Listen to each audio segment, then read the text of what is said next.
Your pew. We're going to be reading chapter 1, verses 1 through 5. There was a man in the land of Uz whose name was Job, and that man was blameless and upright, one who feared God and turned away from evil.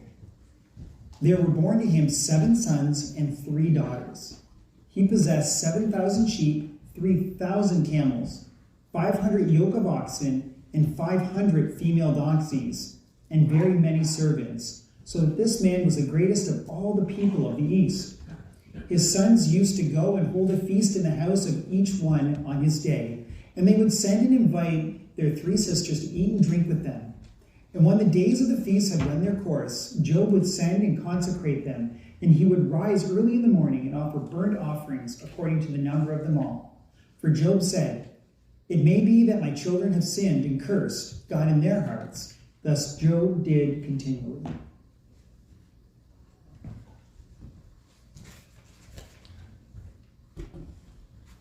So for the month of February, we're going to be looking at the book of Job.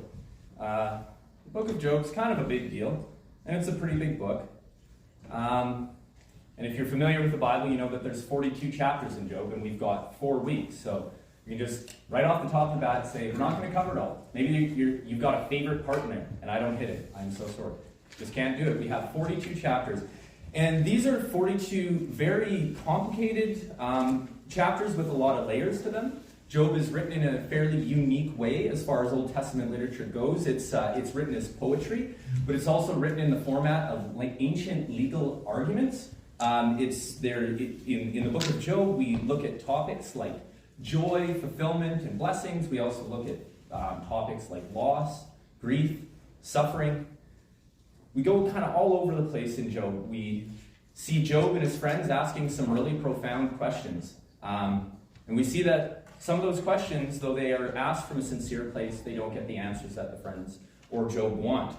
And in all of this, we have to look at this book. We have to say, if we have 4 weeks, what's really important to take away? And also, if you have read the book of Job before, many of you have, you know that it covers one of the most challenging topics that the church has ever had to address, which is, why do people suffer? Why does God allow people to suffer in this world? This is a hard question. And maybe you haven't read the book of Job. Maybe you're new to church. If you are, welcome here. We're very glad to have you, glad that you chose to join with us today. If you're not familiar with the book of Job, then I'll give you a very brief overview of how it all starts out. So you've got Job. Job's a great guy, super great guy. Everybody would love Job. If you had a friend like Job, you'd be talking about him all the time to your friends, saying, "Look at this guy. He's the best guy. He's my friend. I love him." Job is incredibly rich. Job has a very fulfilling family life. And he is, in the ancient world, the picture of the ultimate guy you want to be. He is where it's at. But within a day, he faces incredible tragedy.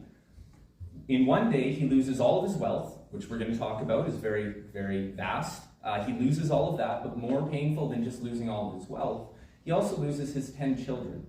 And for any of us who have lost somebody, we can only picture what that would be like, to find out in one day, in one tragic accident, all 10 of your children, whom you've loved from the day they were born, are now gone. So, hard day for Job.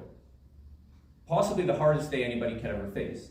And it doesn't end there. Shortly thereafter, he also loses his health. He gets these big boils, and they fill up with pus, and it's just this super gross thing. In the end of the week, by the end of the week, all he has left is his wife, and she's in so much pain that she curses him. She curses God. It seems like she leaves him in his pain, and the scene closes out with Job sitting in a pile of ashes, scraping pus out of these wounds, these festering wounds with broken pottery. So you got this guy who's in the best state you could ever hope to be in, then in the worst state, literally sitting in ashes. So that's kind of how the book of Job is introduced, and that's how the story of Job is introduced. And then you have Job's 3 friends, Elihu, Bildad, and Zophar, and they show up, and between those 3 friends and Job, they work on tackling the very tough question: why is this happening to me? This is one of the hardest questions that anyone will ever ask. See, suffering is the knife's edge of faith. In my experience and in what I've seen, suffering produces two kinds of people out of Christianity. When people are faced with incredible suffering and life is really hard, they will either go to one side of the knife and they will just say, you know what, I don't understand exactly what's going on, but I'm going to trust God in the struggle. I'm going to rely on Jesus. And I know that even if I can't understand everything, God is still good. There's those people, and they cling to their faith tighter than they've ever clung to it before. But then there's also a lot of other people who, when they're faced with incredible suffering, they walk away from their faith.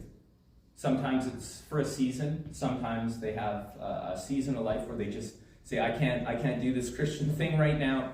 And they go into old habits, and it's bad, but then they come back. But tragically, many people, when they experience incredible suffering, they walk away from the faith for the rest of their life. They see their suffering as something that they can't reconcile with a good God, and so they reject Jesus and they walk away. But it's almost impossible when you're faced with a profound suffering. It's almost impossible to remain neutral. The main reason that we need to talk about this is because it's not a hypothetical question that we're asking about hypothetical people out there. We're not doing a mental exercise. There are people all around you who are suffering. They go to the same jobs that you go to. They show up every morning and they try to pretend everything's okay when they show up at 8 and they punch the clock. They do normal things like go to the grocery store and buy milk and eggs because they have to. And it's hard, and they try not to make eye contact with people who are there because they can't deal with what's going on in their life. They drop their kids off at daycare in the morning, and when they drive away, they wonder, how am I going to be emotionally available for those kids when I come home? How am I going to do it? And they're not just out there, right? They're actually in here, in this very room. This room is full of people who have suffered a lot of stuff. In fact, if you could just look around for a minute, all of these people have suffered a lot.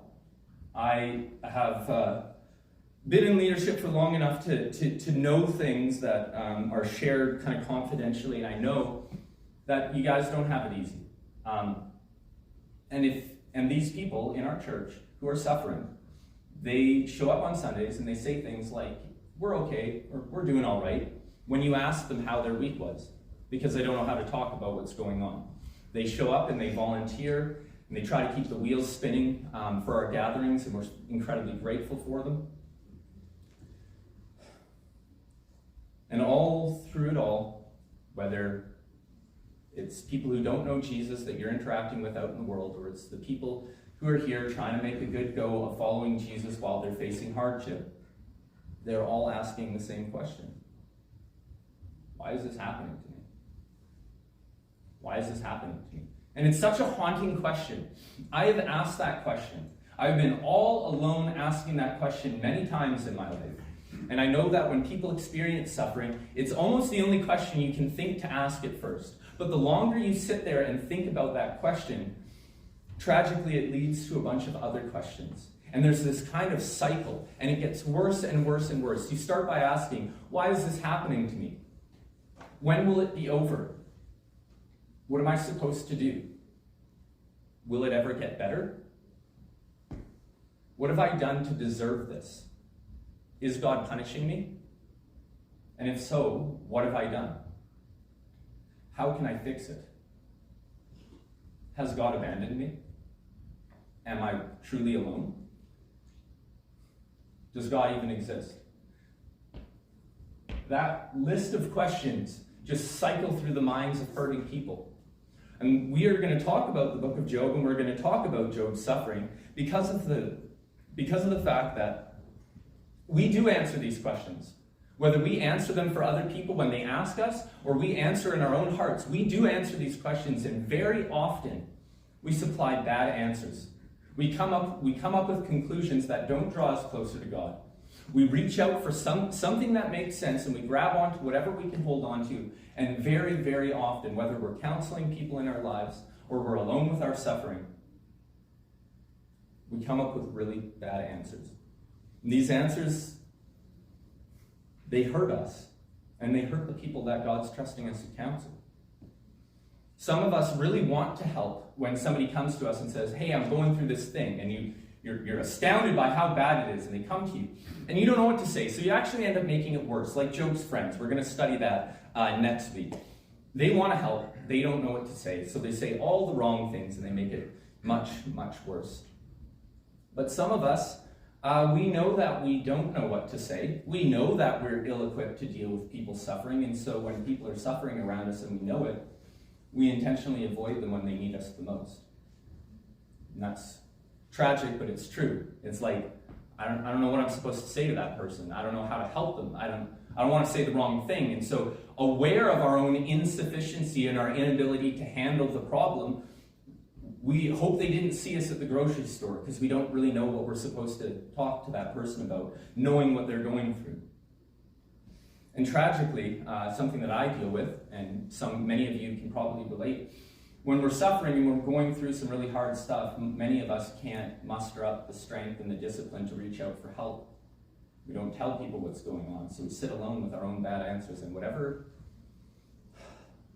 it is, whatever situation it is, those bad answers take a horrible situation and make it worse, when actually, through the entire narrative of the Bible, but especially the book of Job, God has given us a picture of hope in the midst of that suffering.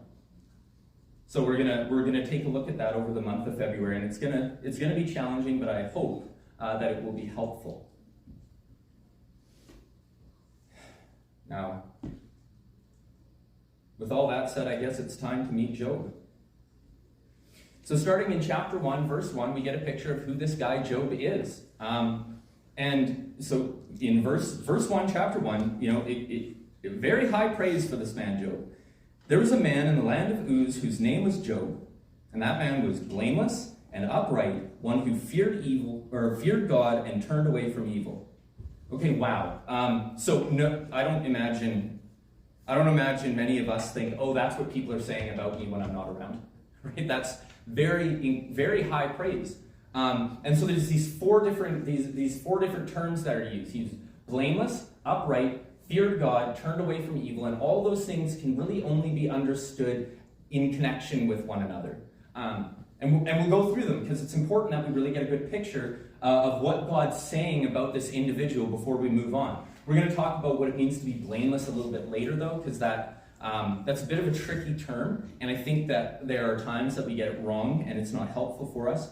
But upright, what does it mean to be upright? Probably what you think.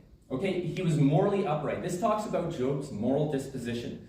When you think of somebody who, quote, does the right thing, you're thinking of Job. Job's the guy, when he's given a decision, he tends to, in almost every case, just do the right thing. He cares about people. His heart is aligned with God's will for the world. He's a good dude.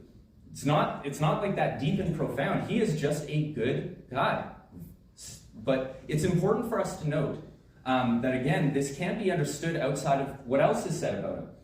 He isn't a good guy because he woke up one day and found some goodness in his back pocket and said, hey, I'm going to make this the model for my life. No, he feared God and he turned away from evil. His goodness, Job's goodness, was founded on an understanding of who God was. Fearing God is not like this, terror of God, that where you just live in terror and you just shake in your boots all the time because God's out there.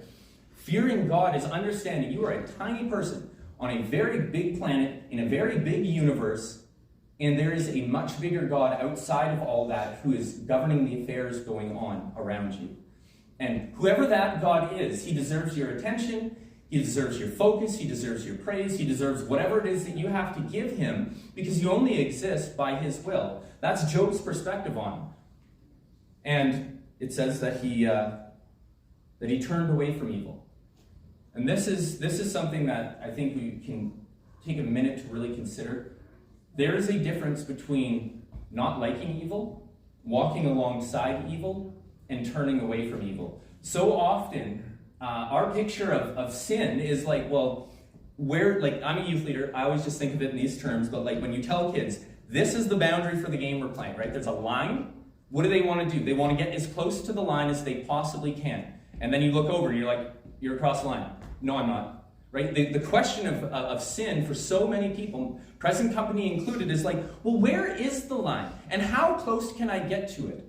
And am I crossing it now? I'm not really sure. But when we look at Job, Job wasn't doing that. Job was saying, wherever evil is, I'm going the opposite way. Okay, so Joseph and Potiphar's wife, not like, well, how close can I get to Potiphar's wife, but running, screaming the other direction.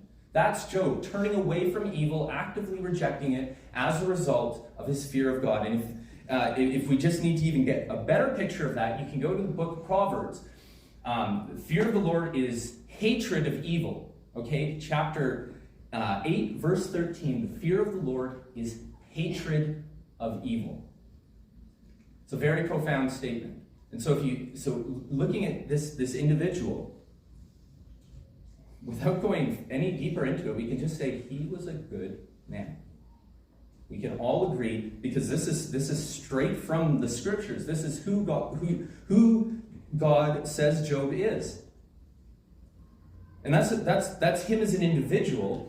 But we also need to look at the state of his life, because we'll start to understand a better picture of who Job was if we can take a better look at his life. He had a blessed family, and he had tons of wealth. Starting in verse 2 and reading through to verse 3, there were born to him 7 sons and 3 daughters. He possessed 7,000 sheep, 3,000 camels, 500 yoke of oxen, and 500 female donkeys, and very many servants, so that this man was the greatest of all the people of the East. Okay, so nowadays, we have a lot on the go. We don't all agree that having a huge family is the best thing that you can do, but in the ancient world, the only way anyone could have understood the size of Job's family would have been to say that Job was blessed. Right? He has 7 sons, 3 daughters. There's like some numerological stuff going on there. 7 is a number that signifies completeness. So is 3. You add them together, you have completeness, the number 10. So there's some actual value just in the numbers. And anyone who is looking at Job's story, or anybody who knew Job in real life, would have looked at him and said, clearly this guy is blessed. He has a huge family, 7 sons and 3 daughters. Again, we totally don't agree that having a bunch of kids is great these days. But back then, there is no way to understand the number of kids Job had without also understanding that it was a picture of a blessing from God. And Job would have been incredibly and profoundly fulfilled in being a father of such a large family. And so not only was he rich in the sense of he was rich in his family, but he was actually very rich on a material level. Like, most of us can't really perceive how rich Job was. I don't know if you've seen the Disney Christmas special where you've got Scrooge McDuck, and there's a scene where he's like swimming around in a basement full of gold. I don't know if anyone saw that growing up. This is Job. He is that rich. So much wealth. So there's this phrase in there, he's the greatest of all the people in the East. Job was filthy rich. We can look at the number of animals that he had, and it just doesn't really connect with us. I mean, first of all, 11,000 of anything is already a lot. Like 11,000 chickens, that's a lot of chickens. But he has 11,000 of a variety of animals. Okay, so he's got 7,000 sheep, huge material resource as far as meat and wool. He's got 3,000 camels. Most people, when they're looking at this in the sense of livestock, they think, oh, well, what do? Do you have like camel chops? Like, what do you? No, they were for caravans. These would have been used in trading caravans. He would have had hundreds of small fleets of camels that would have traveled from city to city to city, trading resources, buying resources in one area, taking them to the other, and he would have had the wealth to actually buy things in this city and take them to that other city, whether it's spices, natural resources, minerals, whatever. He had 3,000 camels that were hauling stuff. That's like, picture having a whole fleet of Kenworths and the money to fill those Kenworths with stuff and ship them from BC into the Yukon or wherever. Lots of money. Tons of money. He had 500 yoke of oxen, and so that's at least 2, depending on how you interpret it. It could be 4 per yoke, but it's probably 2. So he had 1,000 beasts of burden, and those animals would have been working anywhere between 8 to 12 hours a day, 6 days a week, tilling ground or turning millstones.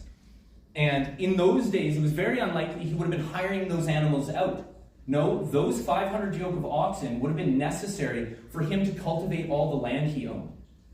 Like, are you starting to picture how rich this guy is? Filthy rich. And then he has 500 female donkeys, which were good for milk, and they did lots of farm labor. So, I mean, saying he's rich barely even scratches the surface of describing how much wealth he had. There's, I don't know how long you've lived in the Yukon, you can picture like Sea-Doo trucking. He could buy that and have money left over. He wouldn't even care. Job was filthy rich. It was like owning the Yukon, the greatest of all the people in the East. And when we look at his wealth, it's important that we get a picture of how vast it is, because we cannot miss how his wealth impacted his faith. Or rather, how his faith impacted the way he felt about his wealth. See, most people in this world, most people experience having the blessings of material wealth, and it turns them away from God. Over and over and over again, whether a person would use the words or not, they look at their wealth and their heart says, why would I need God? I have everything I want. I own a house. I own multiple houses. I own multiple cars. I have a boat, four-wheelers. I got a property down in Mexico. I have everything I want. Why would I need God? That's what wealth does to the human heart. And it's not good. It's so much so that Jesus actually had this to say to his disciples in regards to how wealth impacts people who are trying to follow God. He says to his disciples in Matthew 19, chapter 19, verses 23 and 24, I thought I had my notes written down. I did not. Hilarious.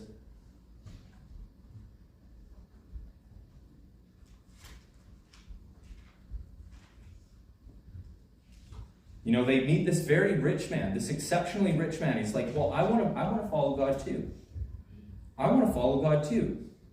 And it doesn't work out. The guy turns away. He's very discouraged.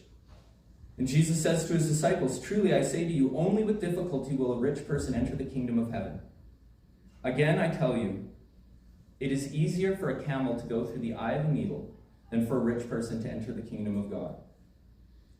When Jesus says this, he's painting a picture of a situation that's nearly impossible.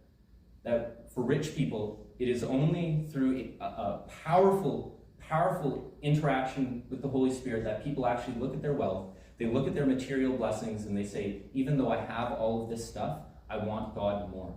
That is very rare. It's very uncommon. It's nearly impossible. And yet, in stark contrast to all of that, stands Job, richer than anybody we know. Blameless, upright, fearing God, turning away from evil. So when we look and we look at the text and we look at Job and we see this phrase that he was the greatest of all the people in the East, I would suggest that yes, that is referring to his wealth, but that's also referring to his moral character. Job was a good man. He was a really, really good guy. And perhaps even more important and more impactful than how well he dealt with his finances is the way that he dealt with his children. Job was a good father. How many people kill it in the workplace, like in the modern day, kill it in the workplace, do a phenomenal job when they go to work and they drop the ball when they come home, especially in a spiritual sense. Fathers go out, they work so hard doing their 9 to 5 and they come home, they're exhausted, their kids need them more than just for money, they need them for spiritual support and guidance. And the day has taken such a toll on the dad that he says, you know what, I don't have the energy. Here's some screens, here's some money, here's some whatever, here's what, just don't bug me. That is a tragedy of the modern age.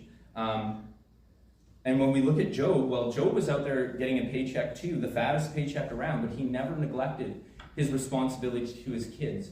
Job was a really, really good father. And I want you to notice 3 things that he prioritized in relation to his kids. 3 key things. He wanted them to have access to joy. He wanted them to have access to God. And he wanted them to have access to him. These were priorities for Job. So we look at verse 4 and 5, and we get this picture of how he interacted with his kids. Verse 4, his sons used to go and hold a feast in the house of each one on his day. Side note, that's probably a birthday, his day. Most scholars agree that's referring to their birthday. So these are birthday celebrations, big feasts that they would have held. And they would send and invite their 3 sisters to eat and drink with them.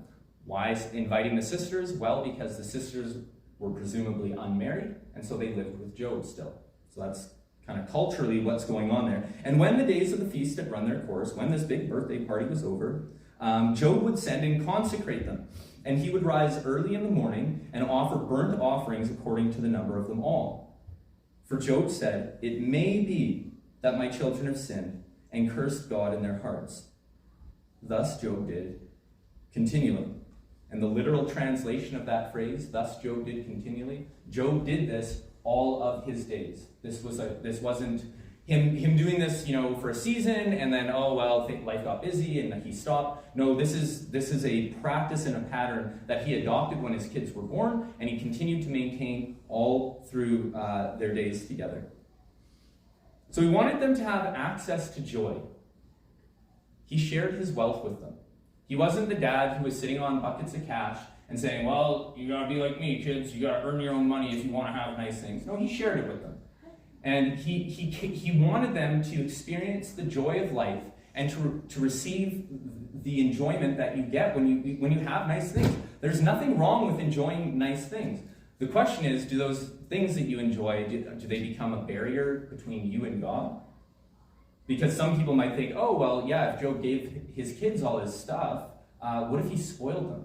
But see, Job shared his wealth without spoiling his kids. He was not I'm just going to spoil my kids into the grave. They can have everything. I want to give them the life I never had, and then subsequently turn a blind eye to him. Rather, the picture of Job that we get shows us that there's no way he could have let his kids live a sinful, fallen life because they had access to his resources.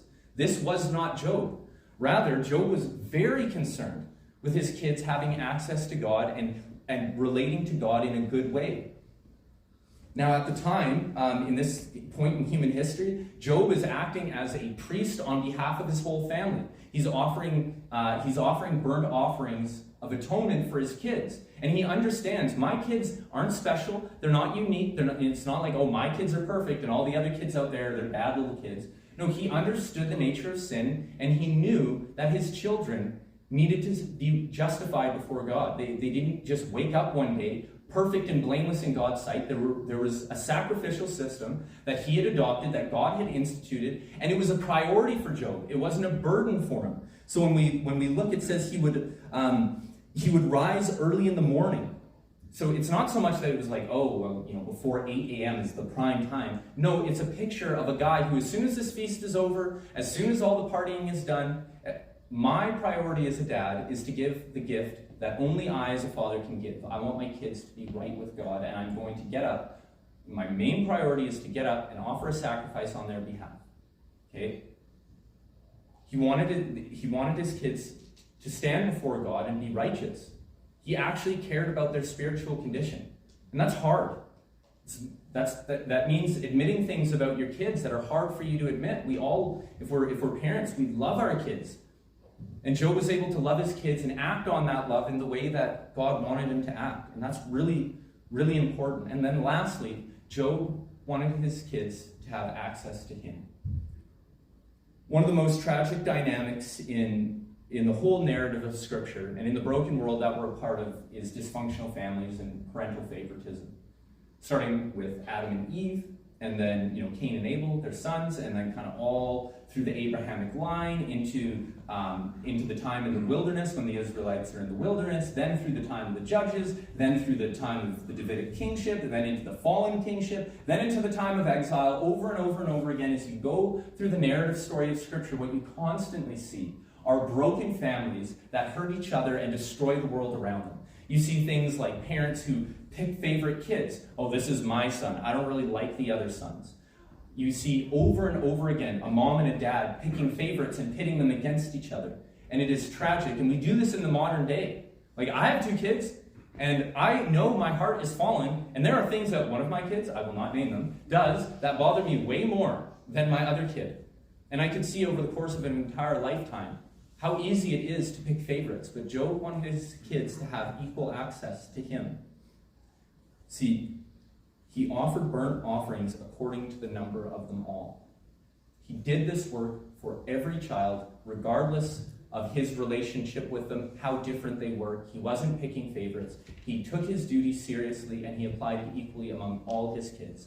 And this is a really, really long way of saying that Job was a good guy. And it's important that we really grasp this, okay?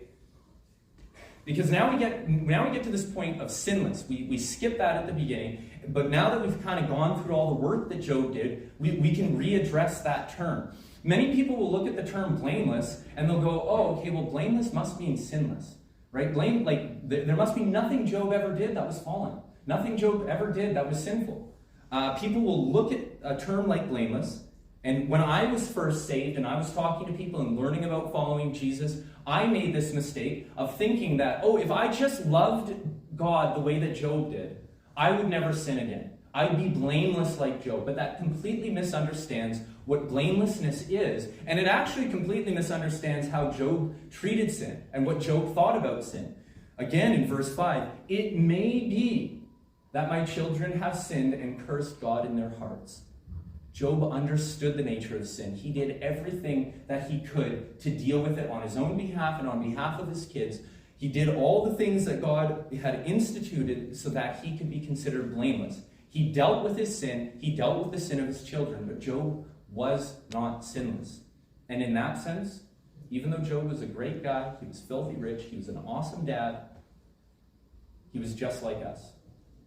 Job was just like us. And this is where the rubber really meets the road as far as all this stuff. And this is the hard part of today that we all have to grapple with. Job was the best of the best. Good guy, dealt with his wealth well. He was godly, he was blameless, upright, feared God, turned away from evil, all of those things. And yet, Job suffered. So if it can happen to Job, before we move on, we have to acknowledge something. It can happen to everyone. Anyone in this room. Every single last one of us are part of a fallen world. And it's broken. And we're broken. And everyone around us is broken. And so, before we move forward and we look at suffering and we go like, oh, he's a good person. What could he do to deserve this? Wrong question. Don't ask that question and don't try to provide an answer. Job was the best guy out there. He was the ultimate example of a good, yet still sinful man. And he loses everything. Loses his wealth. Loses his kids. Loses his health. And so if it can happen to him, it can happen to you. And while that's tragic, there is something comforting in that. It means that whether you're a rich person like Job, whether you're a single guy trying to make a go of life and you don't know where your future is going, whether you're a young couple working on having kids, whatever your situation and season of life is, we're all in this together. We're all facing the same struggles in life. Our struggles might be unique to us, but they all come from the same place of being in a broken world. And sometimes when we try to figure out, okay, why is this happening? We ignore the big piece of evidence that's in front of us, which is that the world is fallen and so are we. And that answer, for whatever reason, doesn't satisfy us. So we dig deeper and we dig deeper. But if we look at Job being the perfect example of a good man and still suffering, we have to know that, well, maybe the question of why did Job suffer goes deeper than what did he do wrong. Maybe it goes a little bit deeper than that. It's a hard truth to deal with, that no matter what you do in this life, no matter how hard you try to do the right thing, no matter how many times you go to church, no matter how many times you pray, you still might suffer. That's a really hard thing to deal with. And for those of you who are in the process of suffering right now or grieving a great loss, then you know it's very consuming. But it's not as though we don't have a hope. And I'm convinced that Christianity offers the greatest hope, the most profound hope that can be found in the world. Like, I wasn't raised in a Christian home. I went through all the different worldviews as I was a young person, and I will tell you, all the other worldviews are lining up to answer the question, why is this happening to me? And they're answering it, and their answers suck. They're horrible answers. Okay, Buddhism, we love that in the West. It's very like exotic, and so we love Buddhism. But Buddhism basically teaches that the problem of suffering actually has to do with the sufferer. The only reason anyone suffers is that they're not spiritually mature enough to deal with the fact that they lost something. The problem lies not in the world, but in you. It is a horrible worldview because it says you need to get stronger spiritually, and if you were just strong enough, things that hurt wouldn't hurt anymore. That's not an answer. That's a lie. Things hurt no matter what you do. That's the nature of pain. Things hurt sometimes no matter what you do. That is the nature of pain, and Christianity is okay with acknowledging it. Atheism, on the other hand, says that suffering actually, it doesn't mean anything, because all we are is biological machines that are programmed to avoid things that hurt us. And because we're complex monkeys, some of the ideas of suffering that we have are more complicated than others. But at the end of the day, all of your suffering means nothing. Everything you've been through means nothing. All of the memories that you have are meaningless, and they will die when you do. And in the halls of eternity, no one will care that you're going through this right now. So get over it. So atheism doesn't provide good answers. And there's some religions, even bad Christian theological ideas, that suggest that every ounce of suffering that we experience is justly deserved. So mostly it's karma. Mostly the concept of karma introduces this idea. People go, oh, I believe in karma. Do you? Because the answer to karma means that when there are, for example, sick and starving children globally, the answer karma provides is do not help them. They earned that. Those little children earned that in a past life, and if you alleviate their suffering, you're just going to prolong it. Okay, they earned their punishment. That's a horrible idea. And when you go to people who are grieving in the world around you, and you start asking questions about, like, well, what did you do? You're a terrible counselor. And if you ask those questions of yourself, what you're doing is you're piling pain on yourself that doesn't belong there. It's the wrong question to ask. And then lastly, there are other religions that acknowledge God. They have their view of a God, and they say God is there, God's real, God can fix all your problems, but he just doesn't care about you. He's indifferent. He's the God of the heavens, the God of the universe, and he just can't be bothered to care about what's going on in your life. And that is also a lie. And in opposition to all of these horrible answers and horrible ideas that the world is pitching out for the question of why is this happening to me, Christianity offers something that none of us could have ever predicted. The Bible has a different message, a completely different message about suffering that stands in stark contradiction to everything else anyone else would ever say about it. The Bible teaches that suffering isn't meaningless, that suffering is very mysterious and there's some complexity to it, that no two people who experience suffering will be able to understand one another's suffering perfectly. And the answer to why this person is suffering and that person is suffering, they might not even be the same answer. There's lots of mystery behind it, but it's important. I mean, it's life-changing how important it is to know that suffering is not meaningless. It matters. And as we study Job more, we're going to find out that his suffering mattered a lot. In fact, almost every eye in the universe was on Job, as he was not alone. Almost every eye in the universe was on Job, wondering how is he going to cope with what he's going through. His suffering was not meaningless. Christianity acknowledges that life is hard to cope with, that we're fallen people in a fallen world, and things are really hard sometimes. And every one of us is trying to wrap our heads around a very big world that we have very little control over, and sometimes it hurts, and sometimes we don't know what to do. And the Bible teaches that's okay. There are seasons in our lives where we can be sad, we can be hurt, we can not know what's going on, and that's okay.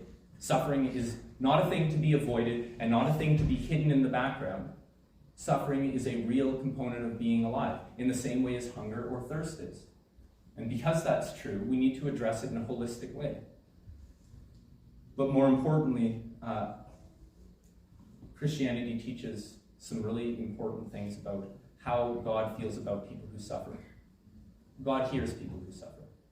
He is not indifferent. He is not distant. He cares a great deal about human beings. They matter to him. He is not a God who stands far off, crosses his arms, and looks the other direction while you're suffering.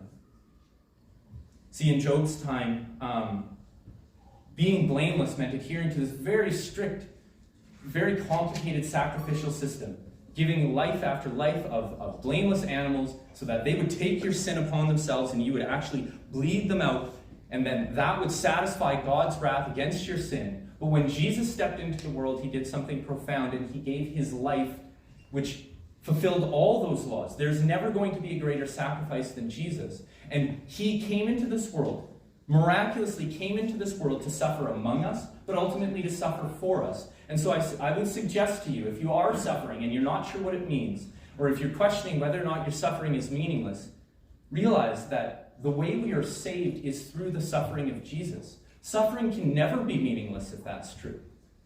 If the way God chose to save us from our sin was through suffering for us, then that means whatever is going on in your life, it can't be meaningless. It has to have profound meaning. It unites you to the one who suffered for you.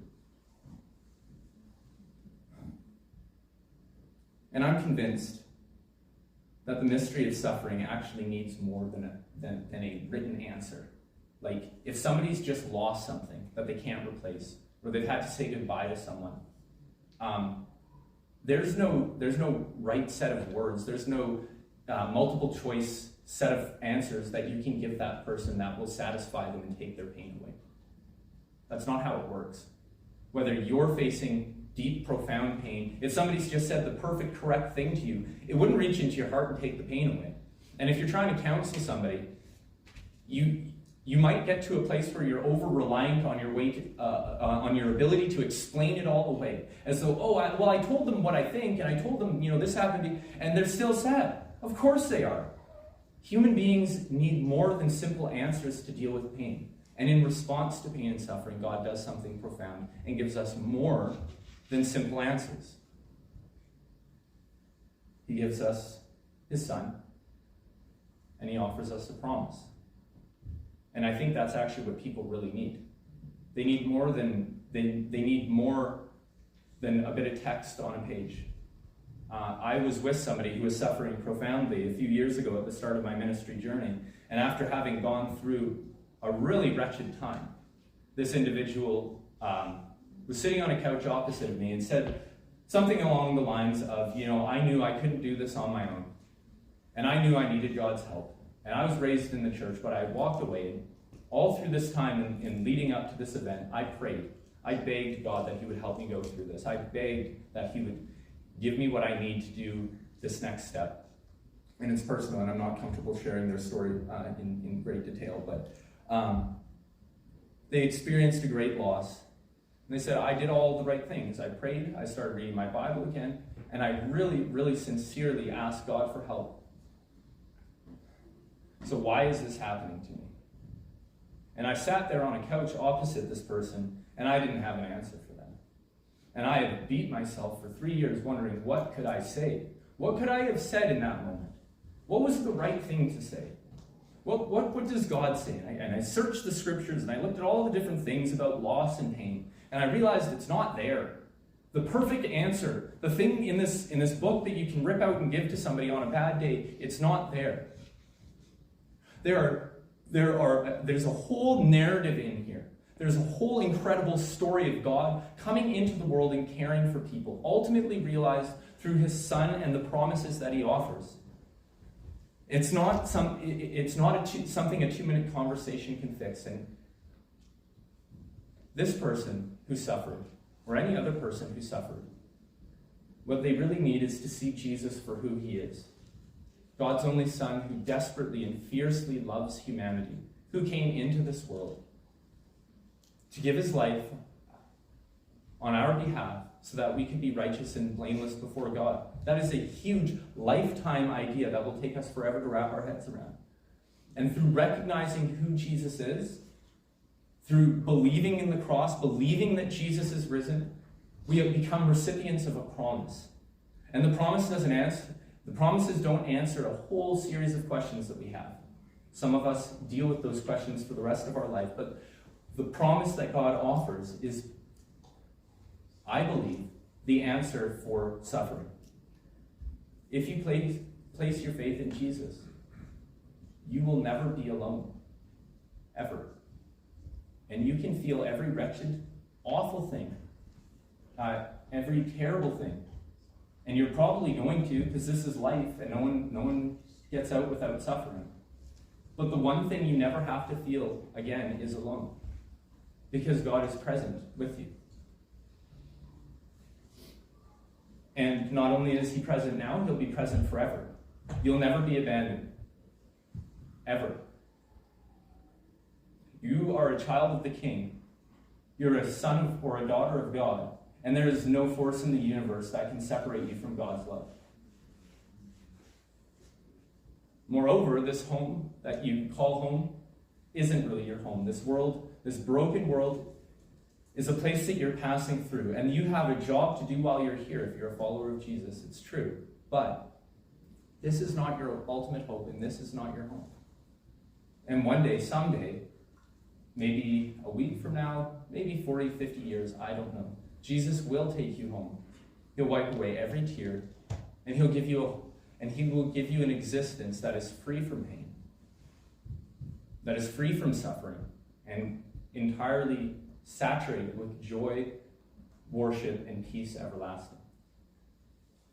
And there's a lot more that we have to say about this whole topic. We need to kind of really dig into what Job's friends say, how Job responds to all of his own pain. But for now, we're going to have to stop it there, and I invite you to follow along next week as we continue. Let's pray.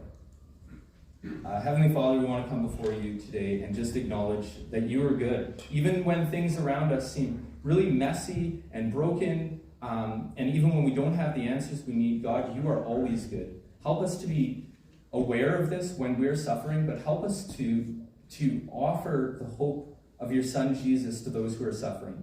Help us to be humble enough to know that we don't have a perfect answer, but that you gave us a perfect person. That we have the opportunity to have genuine friendship with you. A friendship that can start now and endure forever. A friendship with someone who understands everything we're going through and loves us even when we're making mistakes. Someone that we never have to be ashamed of, or where we never have to feel shame about ourselves. We can know, Father, because of the great love with which you loved us, that when you look at us after we put our faith in your Son, Jesus, you see us as perfect, and you love us perfectly. Help us to fixate on that. Whatever season people in this room might be going through, help them to attach themselves to that. I also pray that you would give them the strength to reach out to others if they really just need someone to talk to. Help them to not be alone in their pain. And God, we just thank you for the example of Job. You had a plan for him, and in the beginning it wasn't totally obvious, but in the fullness of time, we learned so much from his story, and we learned so much about you and your love and your faithfulness. We pray all this in Jesus' name. Amen. We're going to close with just a couple of videos, and looks like I went a little bit late today. So there will be a discussion question on the screen and something that you guys can pray about. And I'd encourage you to break into some groups, talk about the stuff, but then definitely pray together. Thanks so much, and hopefully see you next week.